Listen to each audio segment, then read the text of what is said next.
Hey everyone, so in the last 10 hours, as I record this, there's been 2 new interviews. One with father of missing Summer Wells, Don, and an interview with Brandi Neal, who is the mother of missing Michael Vaughan. Within that piece, there's been updates on the investigation and also some information from one of the suspects' mothers. She's spoken out to KTVB News. So I've decided to address each of these interviews in the same video because there are some similarities between the disappearance of Summer and that of Michael. Both of them were 5 years old at the time of their disappearance. Summer has been missing since June 15th, 2021 from her home in Hawkins County, which is in East Tennessee.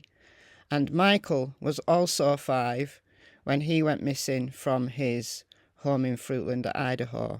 So although the characteristics of the missing children are the same age, blonde hair, blue eyes, there are certain aspects of these cases that could not be more different. In Michael's case, the timeline was known and it was very tight. In Summer's case, 19 months later, we still are discussing the timeline because it still doesn't make sense. Also, the way that the families have approached dealing with the media and just coping with the disappearance of their child is also very different. In Brandi's case, she in particular has been very vocal in keeping Michael's name out there. Don and Candice Wells have also been very vocal, particularly Don, but in all the wrong ways, quite frankly. Before Don went to jail, he was drunk nightly on YouTube channels. Didn't help at all in dispelling the rumours and the wild speculations that continue to go on in Summer's case. But what that controversy did do was bring a lot of attention to Summer's case. And that is still the case to this very day. Summer's case has been covered from all possible angles, some of them wild, some of them not so wild, whereas Michael's case has received a lot less attention. So let's start with the interview with Don Wells. And I always like to look at the number of views that a video gets. So this has had 30,000 views in the last 10 hours. So very popular still. We all want to hear what Don Wells has to say. I think people just love to hate Don. It's as simple as that. There's many reasons why he can be criticised. But let's get into this interview. It's only short and I'll stop it at relevant places. We have to prepare ourselves for the worst case scenario. You know, we can always hope for a good scenario, but you know, it can't be good because no matter what situation she's in, she's lost her freedom. Even if she's alive, she's lost her freedom. She can't be seen in public. She can't be seen in public, he says there.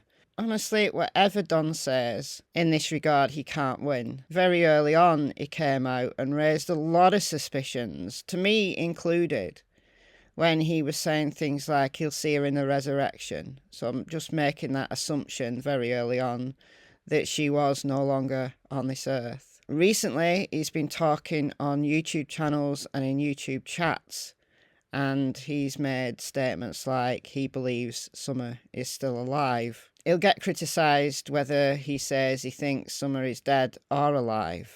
You know, early on in the case, along with the I'll see her in the resurrection and assuming she was dead, he also made claims that she could be alive. So I don't actually think his opinion has changed that much. He was heavily criticised in an interview with Ansley Daniel from WJHL, 10 days after Summer disappeared, that he feared that she was locked in a dungeon and, you know, she couldn't go outside and she was an outside kind of person.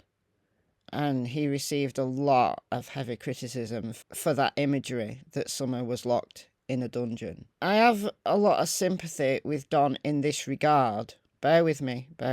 Because parents of a missing child, their minds are going to go to the darkest of places. 1 minute assuming they're dead, next minute assuming they're being abused. And I think that's perfectly normal. I do. From the outside looking in, when you're suspicious of someone, you're going to criticise whatever they say. We really want our boys back home.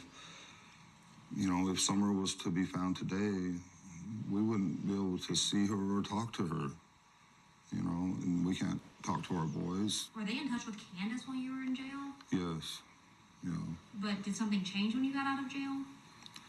The only thing that changed is suddenly we weren't allowed to contact them at all. You see, this is where my sympathy with Don ends, because he's doing that same old thing again, that he's blaming everyone else, but yet not looking at himself. And isn't it the case, and this is just a speculation that's out there on the internet, Candace did have the opportunity to see her boys and keep in contact with her boys while Don was in jail, but she chose not to. It's been said that she didn't even turn up to see them at Christmas. So the fact that they've been denied contact with their 3 sons, maybe child services have got good reasons. Maybe Candace let the boys down too many times. When the boys are expecting a meeting with their mother or a phone call even, and she doesn't show, that's very, very demoralising.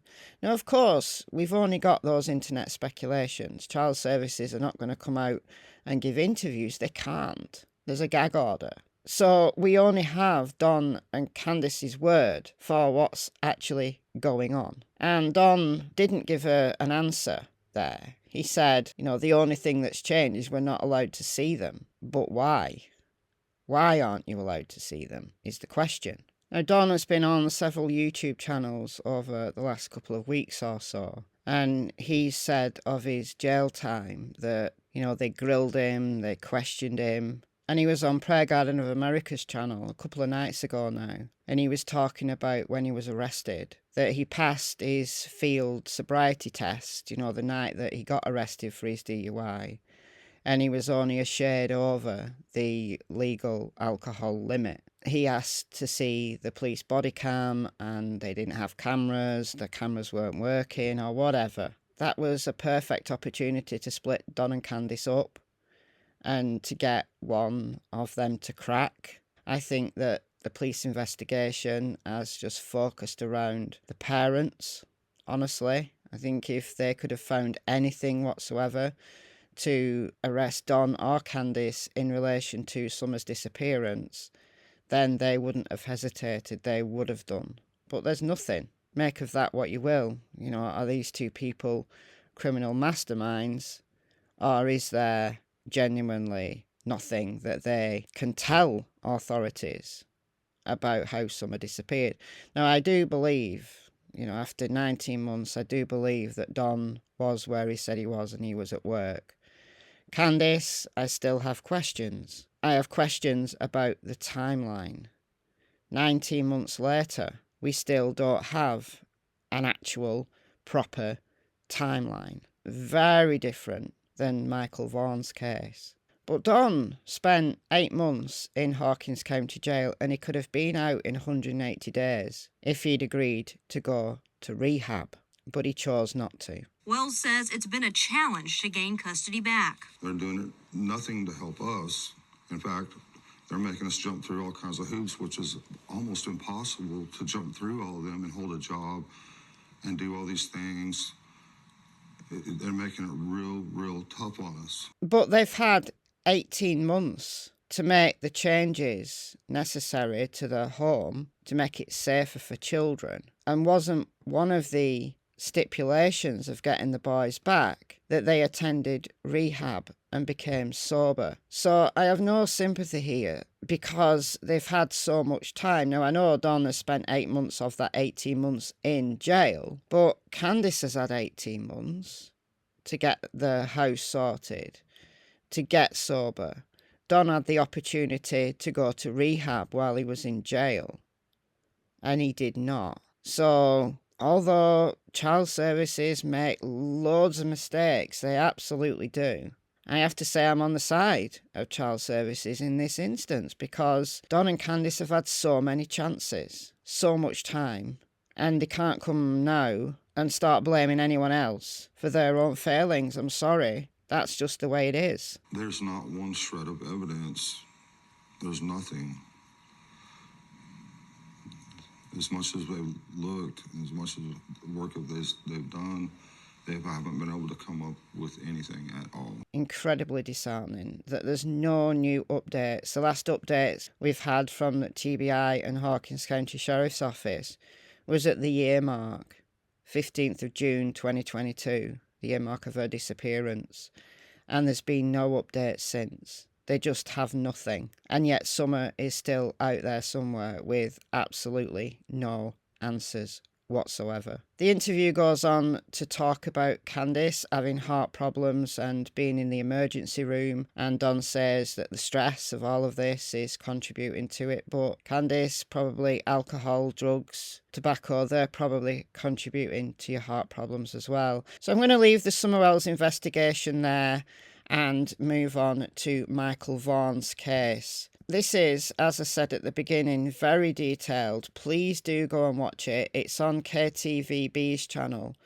And as of recording this, it's only had 303 views in 4 hours. That's a very small number of views. Views isn't everything, but it's just an indication of how much a case is being talked about, how much a case is important to people. A 3-minute interview with Don Wells got 30,000 views in 10 hours. This has had 303 views in 4 hours. How is that fair to Michael's case? Fruitland PD, Idaho State Police, a wide range of agencies have put a huge amount of work into this case to achieve the arrest of Sarah Wanderer back in November.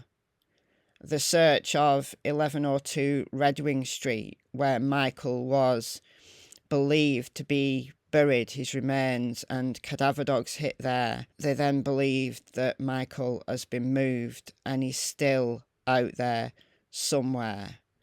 You know, tissues at the ready. This interview with Brandi Neal is heartbreaking. Yet at the same time, Brandi is remaining really strong and insisting that sometime in the future she wants to speak to Sarah Wanderer head on. She wants answers. She wants people to talk. Now, someone inside that home gave the tip that Michael was buried there. Was that Stacey Wanderer, who'd been in jail since May? And then once Sarah Wanderer was arrested, she was then deemed not competent to stand trial. And the whole case has been put on hold. You know, Brandi says that Fruitland PD are as heartbroken as anyone else about this case. You know, they've invested so much time. They've got to bring Michael home, and people out there know what happened to him. And that's another key difference now that's come to light in Summer's case versus Michael's case, that we've no answers whatsoever in Summer's case, but yet in Michael's case, answers are inching closer. And I do think the cops know a whole lot more than what they can say.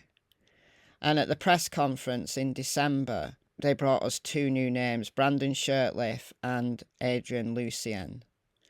And Brandon Shirtliff's mother has spoken in messages with KTVB. We know that both Adrian and Brandon have got long criminal records. Brandon's got a warrant out for his arrest. And here is the message from Brandon Shirtliff's mother. Let's try and read as much as we can from this. So I think it says there, I opened up my home for days on end. I gave them food, water, prayed with them, allowed them to run their dogs and people through my house and yard. They did find my toilet was leaking, which I'm grateful for. The cadaver dog smelt the poop outside near the vent near my crawl space, near the leaking toilet, And then they went in my crawl space to look and found my leaking toilet, as if that's the most important thing that's going down here. They came back with 17 cars, dogs, shovels, and dug where the dog, I assume that means alerted to, the following day. They found nothing but my leaking toilet. And then she says, I've cooperated fully. It's guilty without proof. They are even pointing fingers at me and telling me I'm lying and hiding something. Well, maybe she is, maybe she isn't, but they've got to cover all their bases, right? A child is missing. They believe he's been abducted and murdered. Her leaking toilet is the least of anybody's worries. Now, she may not know anything whatsoever, but they've got to ask those questions and they've got to do that investigation. He is not running. He has nothing to hide. And we've all been cooperating, she said. They've not been arrested.